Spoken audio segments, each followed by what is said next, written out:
Hi, I'm Charon Collier. We're here in St. Augustine, Florida with Hansen today. Hi, Hans. Hi, thank you. Okay, Hans, so I'm going to ask you a few questions here. So how did you discover your psychic abilities? As a young child, I had an angel, a female angel voice that would come to me when I was going through troubling times as a child, and she would just say, one more day, just one more day. And that's how I would make it through that day. And when I became older, I had several experiences with spirits in and out, helping my friends. When I was about 10 years old, with a spirit of an old man in their house, and I was able to talk to him, and he resided in a closet at the end of a hallway, and he and his brothers and sisters would never go in this closet.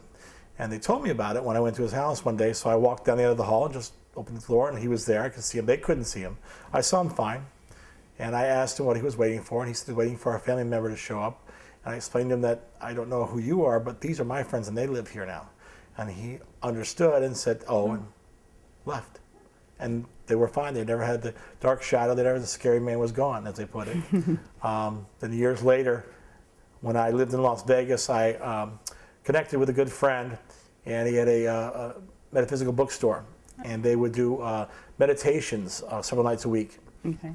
And it was through a series of meditations that I took just to balance myself, that I started receiving messages from my guides and my angels about opening my talents and gifts and abilities that I already had and utilizing these to benefit others.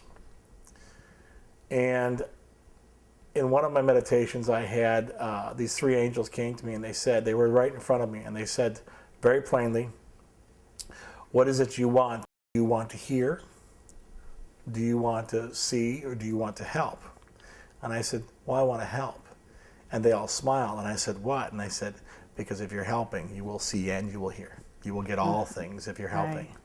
Right. And it's literally transposed itself into my entire life, where it's a series of just helping people. Spiritually, counseling with people, working with a spiritualist church in Venice, Florida, working through my workplace and through friends, working with the paranormal investigation teams I've worked with, counseling and assisting anybody who comes across my path.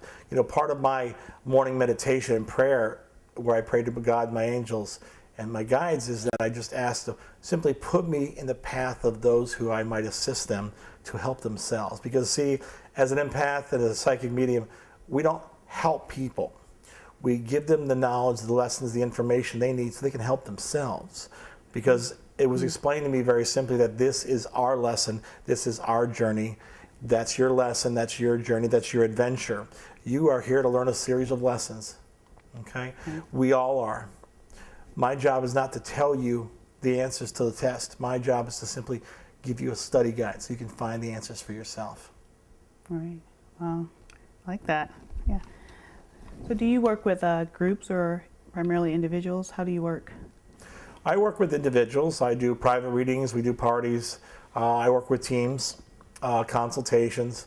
Sometimes I'll have teams that'll contact me and say that they have challenge finding any spirits, and then ask me, they'll call and say, do you have a moment to talk?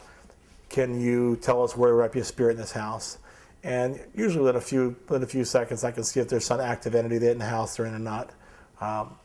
Many times, depending on the location, the entity of the spirit, an active spirit, they may either through fear, okay, or through just mischievousness, they'll hide, or sometimes they have known spirits to actually go outside the house and actually move around the outside of a house just to avoid the investigators. Okay, and usually by communicating and connecting with them, you're able to bring them forth and to connect with them. But the purpose is not just to find out if there is an entity or a spirit in a house. That's not the purpose. The purpose is to help, right? Right. So therefore, for me, doing an investigation is not a matter of just taking pictures and hoping you get orbs or shadows or movements or something, or sound or audio. For me, it's a matter of somebody's here, they need help, how can we assist them? And we're not going to leave until they're helped. Okay? It's very much a sense of their spirits, but it's not like it is on TV. I'm going to kind of, spoiler alert, okay? Ghosts really aren't that scary, okay? They're just people without a body. Okay, it's energy. Okay, The way I like to describe it is, if you got off this chair right now, your heat from your body would be right there. Is that your ghost? No, that's just your energy. Well, it's in a simplistic form, that's what this is. It's a form of energy that these people have left behind in a conscious state, or maybe it's a state of repetitive motions. You'll see active motions back and forth, and they don't interact. They're just an active entity or energy that has taken place in this point in time over and over again for years and years and years. In London, they'll still see Roman soldiers marching on patrols from the chest up, and they wonder why is that? Well, because the ground was much lower then, and the roads and the streets have been built up, and these spirits, as you were, are just traveling repetitive patterns over and over again. Okay, so that's nothing really to help with, but an active entity, there's a reason why they're here. A very good friend of mine, Reverend John White, who also taught me how to do conscious past life regressions, he said it best of all. He said, a definition of a ghost is someone who is looking for something they don't know, they don't need. And that's a little catchier. Yeah. Okay, once again, a ghost is someone who's looking for something they don't know, they don't need. Okay. And once again, this is why when we interact with them, we will find energy or spirits that have a purpose as they see it. They're waiting for someone. I would tell you about 95% of the active entities that I've come across myself over the years. And I've been doing this probably for about 17, 18 years now, actively. That it's either a loved one, family member that's trying to communicate or contact you. They have a message, they want to get something through to you. Or it's simply somebody who's looking for a loved one or family member that is never going to show up. Perfect example, I had an active location a number of years ago where this older woman, I saw her perfectly. She sat in a chair looking out this screen door. Right. When I described her to the homeowners, they asked some of the neighbors that were watching the investigation, and the neighbors laughed and said, that's the lady who used to live there. She passed away, but that was her. And there's someone come visit her on the weekends. And I said, well, that explains it. So I asked her, I said, who are you waiting for someone? And she said, waiting for my son. I said, well, you don't live here anymore. Your son's not coming back. These new people, they live here. They live here. It's my house. No, this is not your house. You're not alive anymore. Look around you. These aren't your things. And when she understood that, she says, oh, where's my son? And I inquired with one of the neighbors that knew the lady, and they had mentioned that the son lived in Bradenton, the next town over. And when I explained this, your son lives in the next town over, you probably should go see your son. She simply just said, oh, and she was gone. And she never came back. Wow. Okay, so it's not, granted you have good people and you have bad people. You'll have good spirits and you have bad spirits. Right. But our finding is that even the negative entities, negative spirits, they're just frustrated and angry, okay? And are there other darker things out there? Yes, there are. I've done depossessions. I work with ministers with depossessions and so forth, and it's just a very negative thing. When I work with the energy of love, pure love, God's light, universal love, whatever we're going to call it. Okay. Love is the most powerful energy in the universe, and it will dispel anything and everything. We've found over the years you have negative entities that will occupy a house. And through very good friends of mine, Red and Gary, who are founders of Fire and Ice Paranormal down in Fort Myers, the wonderful, wonderful team, years and years of experience, and they do cleansing and so forth. They actually found that a family was having a very difficult time with an investigation because it was very, very negative, where it was anger and it was literally ripping the family apart.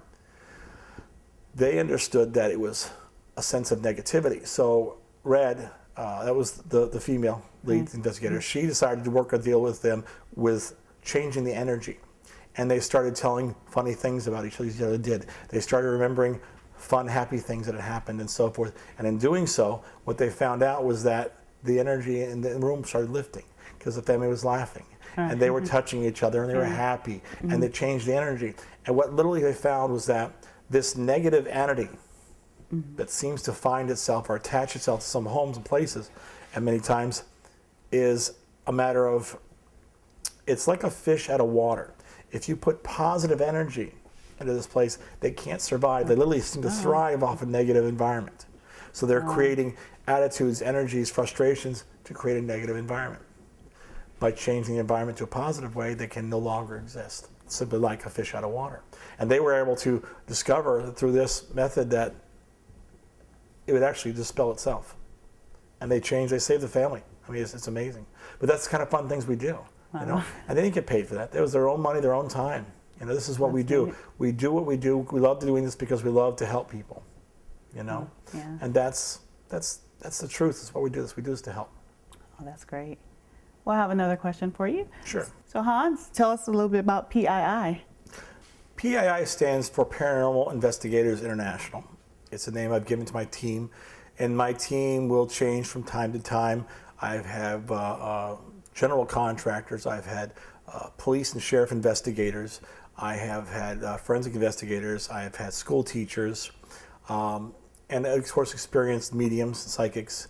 And my team will change from time to time, but the purpose is to utilize the resource of helping other teams as well as helping people in general.